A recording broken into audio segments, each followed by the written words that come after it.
ചില സ്ഥലങ്ങളിൽ കോൺഗ്രസിൻ്റെ സ്ഥാനാർത്ഥികളെ UDF സ്ഥാനാർത്ഥികളെ CPM ഭീഷണിപ്പെടുത്തി നോമിനേഷൻ പിൻവലിപ്പിക്കാൻ ശ്രമിക്കുന്നു. പൊടിയാടി ഞാൻ ഇങ്ങോട്ട് വന്നപ്പോൾ പൊടിയാടി ഒരു ആശാ വർക്കർ ആശ എന്ന് പറയുന്ന ഒരു സ്ഥാനാർത്ഥിയെ നിർബന്ധപൂർവ്വം പിൻവലിപ്പിക്കാൻ ശ്രമിക്കുന്നു. അത് ഞാൻ ശക്തമായ പ്രതിഷേധം രേഖപ്പെടുത്തുകയാണ്. തിരുവല്ല പൊടിയാടിയിലൊക്കെ ഇത് നടക്കുക എന്ന് പറഞ്ഞാൽ ഇവർ ഭരണത്തിൻ്റെ അഹങ്കാരം എവിടെ വരെ എത്തിയിരിക്കുന്നു എന്ന് നമ്മൾ ആലോചിക്കണം. വല്ല ആന്തൂരിലോ മലപ്പട്ടത്തൊക്കെയാണ് നമ്മൾ കേട്ടിട്ടുള്ളത്. മലപ്പട്ടത്ത് ഞാൻ KPC പ്രസിഡന്റ് ആയിരിക്കുമ്പോൾ ഞാനാണ് അവിടെ പോയി പൊതുയോഗം നടത്തി. എല്ലാ സ്ഥാനാർത്ഥികളെയും അന്ന് വിഡ്രോ ചെയ്യിപ്പിച്ചു, ഭീഷണിപ്പെടുത്തി. ആന്തൂരിൽ കഴിഞ്ഞ തവണയും MV ഗോവിന്ദൻ മാസ്റ്ററുടെ സ്വന്തം നാടാണ് ആന്തൂർ. ആന്തൂർ മുനിസിപ്പാലിറ്റിയുടെ ചെയർപേഴ്സണായിരുന്നു ഗോവിന്ദൻ മാസ്റ്ററുടെ ഭാര്യ. ആ ആന്തൂർ മുനിസിപ്പാലിറ്റിയിലാണ് ജനാധിപത്യത്തെ കശാപ്പ് ചെയ്തുകൊണ്ട് ഭീഷണിപ്പെടുത്തി കോൺഗ്രസിൻ്റെ സ്ഥാനാർത്ഥികളെ പിൻവലിപ്പിക്കാൻ ശ്രമിക്കുന്നത്. ഇതെന്ത് ജനാധിപത്യമാണ്? ഇതാണോ ഗോവിന്ദൻ മാസ്റ്റർ പറയണം? ഇത് ശരിയാണോ? അപ്പോൾ പൊടിയാടിയിൽ ഇങ്ങനെ ഒരു സ്ഥാനാർത്ഥിയെ പിൻവലിപ്പിക്കാൻ തീരുമാനിച്ചു. അതിൻ്റെ ഭാഗമാണിത്.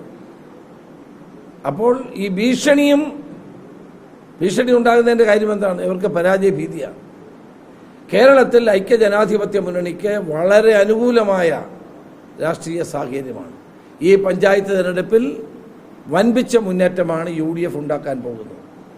വൻ വിജയമാണ്. ഇതുവരെ ഉണ്ടാകാത്തൊരു വിജയമായിരിക്കും UDFന് ഈ പഞ്ചായത്ത് തിരഞ്ഞെടുപ്പിൽ ഉണ്ടാകാൻ പോകുന്നത്. അത് മനസ്സിലാക്കിക്കൊണ്ടാണ് CPM പ്രവർത്തകർ ഹാലിളകി പല സ്ഥലങ്ങളിലും സ്ഥാനാർത്ഥികളെ പിൻവലിപ്പിക്കാനും ഭീഷണിപ്പെടുത്താനും ശ്രമിച്ചുകൊണ്ടിരിക്കുന്നത്. പക്ഷെ അതൊന്നും വിജയിക്കാൻ പോകുന്നില്ല. ജനങ്ങൾ ഈ തെരഞ്ഞെടുപ്പിൽ UDFനെ വൻ ഭൂരിപക്ഷത്തോടെ അധികാരത്തിൽ പഞ്ചായത്തുകളിൽ കൊണ്ടുവരാൻ വേണ്ടിയിട്ടുള്ള ശ്രമങ്ങളുമായി മുന്നോട്ട് പോകും എന്ന് ഞങ്ങൾക്ക് ഉറപ്പുണ്ട്.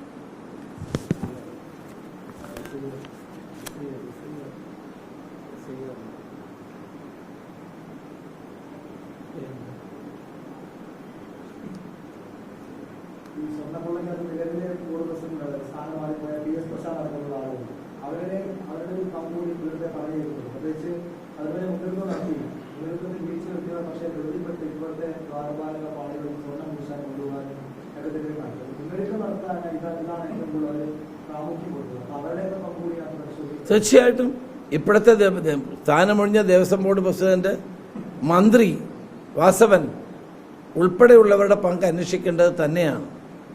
ആദ്യം നേരത്തെ സ്ഥാനമൊഴിഞ്ഞ ദേവസ്വം ബോർഡ് പ്രസിഡന്റ് അത് നീട്ടിക്കൊടുക്കാനാണ് തീരുമാനിച്ചു, 1 വർഷം. അപ്പോൾ ഇത് മനസ്സിലാക്കിയോണ്ടാണോ പിണറായി വിജയൻ അവർക്ക് ഇനി നീട്ടിക്കൊടുക്കേണ്ട എന്ന് തീരുമാനിച്ചതെന്നാണ് എനിക്ക് ചോദിക്കാനുള്ളത്.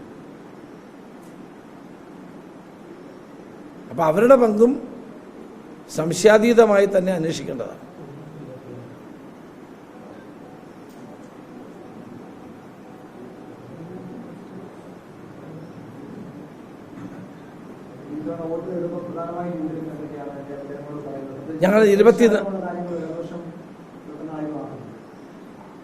ഞങ്ങൾ ഒരു കുറ്റപത്രം കഴിഞ്ഞ ദിവസം തിരുവനന്തപുരത്ത് പ്രസിദ്ധീകരിച്ചിരുന്നു.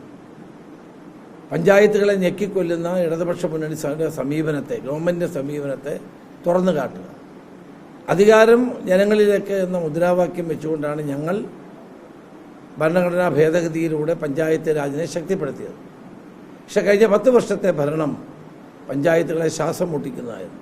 ഫണ്ട് കൊടുക്കില്ല, കൊടുക്കുന്ന ഫണ്ട് തന്നെ പിടിച്ചു വെക്കുന്നു, പ്ലാൻ വെട്ടിക്കുറയ്ക്കുന്നു.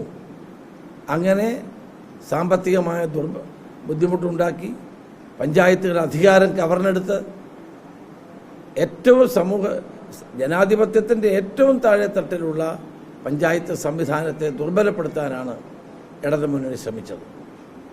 അതുൾപ്പെടെയുള്ള കാര്യങ്ങൾ ജനങ്ങളോട് പറയും. 24 നാളെ ഞങ്ങളുടെ പ്രകടന പത്രിക എറണാകുളത്ത് ഐക്യജനാധിപത്യ മുന്നണിയുടെ പ്രകടന പത്രിക നാളെ റിലീസ് ചെയ്യുന്നുണ്ട്. അപ്പോൾ നിങ്ങൾ കൂടുതൽ കാര്യങ്ങൾ ബോധ്യപ്പെടും.